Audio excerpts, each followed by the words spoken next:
And the last stock I want to point out that looks really washed out is Microstrategy. The reason I'm pointing this one out in Microstrategy, for those who are not as familiar with the name, they are a levered Bitcoin equity. They're levered to Bitcoin because they are using Bitcoin as a treasury strategy. Bitcoin itself has acted relatively better recently, so it's starting to improve. But as you can see, MicroStrategy fell to 231 on March 11th. And then on the panic day of April 8th, when everything in the stock market was selling off, MicroStrategy fell to 236. That means it actually held at a higher low on a day when the entire market was crashing. So again, I think MicroStrategy is showing signs of being really washed out. Welcome back to the channel. Aaron here from the Bitcoin Bros coming back at you with another video. Like, subscribe. We have new MSTR Bitcoin content coming out every single day. And in today's video, we're going to be getting into some MSTR updates and some Bitcoin news. Not a lot going on the weekend. It's Saturday, so it might be a short video here, but we can see the most actively traded U.S. stocks. The U.S. stock market was closed on Friday, so this is going to be for Thursday. You can see MSTR coming up in the top 10 with around $4.29 billion of actively traded volume, trading with some of the biggest companies in the world. We see this on a daily basis, strategy with a lot of trading volume. Good to see there. And then looking at strategy and where it ranks on the top U.S. market cap companies, and it's coming in at 106, currently sitting at 317 at around an $84 billion market cap. So why is this important? One strategy is eligible to be included in the S&P 500. There's going to be an allocation that they get based on their rank in the fund. So you can see the S&P 500 here. These companies are all in here and they're based off this weight. That's the allocation that they get from the fund. So you can see Apple is up here at number one with around a 6.52% weighting. If we come all the way down to 100, where strategy would be currently, they would get a weighting of around 0.21%, which could be a lot of money from the S&P 500. This is one of the biggest funds in the United States, and these are all passive funds. And one thing to think about here is, as strategy continues to climb these ranks, they're going to get access to more capital from the S&P 500. And we see the same thing with the NASDAQ 100. We have strategy here at 43 at a 0.55% allocation.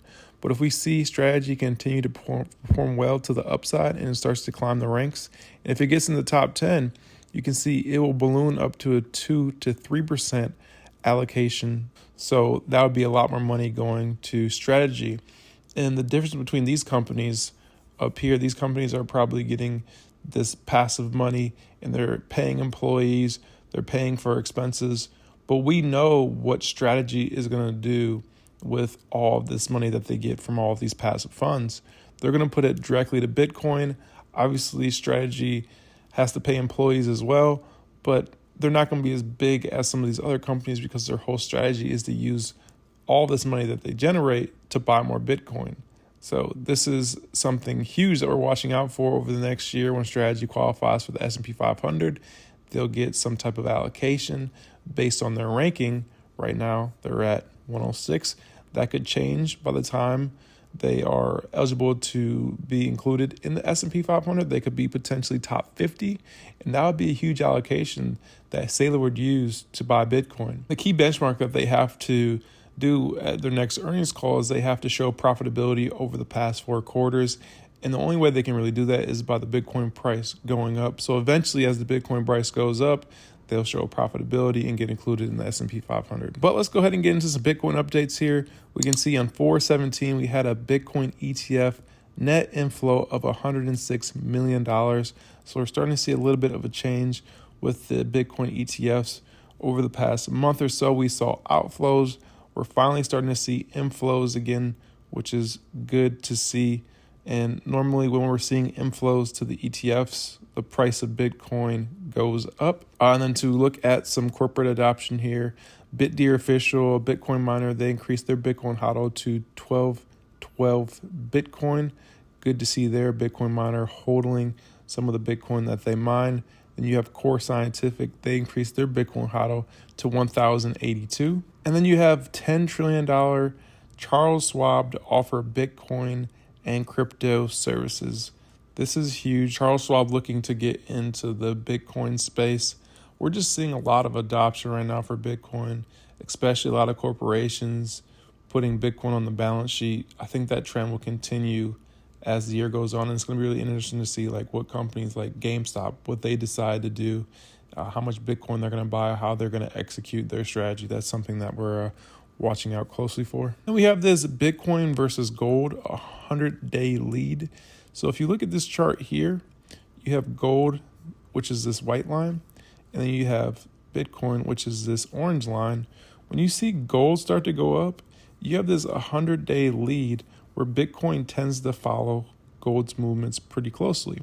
As you can see, gold was going up right here, and then Bitcoin decided to go up after it. So there's like a 100-day lead, and you can see gold has been going parabolic, hitting new all-time highs. So we could see with this 100-day lead, Bitcoin start to follow the movement of gold and start to go to the upside. Along with this chart, another chart we've been looking at here is the global M2 versus Bitcoin. So you're looking at global M2 with an offset of around 108 days. Bitcoin has followed this pretty closely over the past couple of years. And we have seen global M2 continue to just hit new all-time highs, going parabolic here. So Bitcoin may blast off right along with this. If we see something similar to what we've seen over the past couple of years, we're looking at a blast off sometime in May. And if Bitcoin continues to follow global M2, we had this peak back here in January, and we had Bitcoin peak at around $110,000. But global M2 is a lot higher now. So we could see Bitcoin go all the way up to $150,000 to $160,000. That would be absolutely huge. If that happens, MSTR is going to perform very well. Bitcoin proxies are going to do very well. And it'd be a great time just to own, hold Bitcoin, continue to dollar cost average into Bitcoin if you can right now, because we could have a nice summer coming if we continue to follow this global M2 chart. So something to pay attention to over the next couple of weeks. Like I said, a short one here in today's video. I have a clip here of Jack Mallers talking about BTC and about how you should have allocation in your portfolio. And it's always an interesting clip I wanted to share with you guys. So let's go ahead and check it out here. But I appreciate you for watching all the way to the end. My name is Aaron from the Bitcoin Bros. Like and subscribe. We have new content coming out every single day. Let's go ahead and check out this clip here. You want to fixate again on the reason Bitcoin's selling off. I think it's an important idea by Parker Lewis. Bitcoin's not a hedge. It's a solution. I love that quote. Anyone that understands Bitcoin doesn't take 1% of their portfolio and use it as a hedge, right? Anyone who understands Bitcoin, Bitcoin's like their entire portfolio, like me. I only own Bitcoin. And so Bitcoin's not a hedge. It's not supposed to perform well in the early innings of a financial crisis. Guys, what happens in a financial crisis is everything sells off. So, even before Bitcoin existed in the '08 financial crisis, gold sold off tremendously before rallying to new highs. And so Bitcoin's not a hedge. Don't evaluate it as an ability to hedge moments like this. It's a solution. It's a replacement.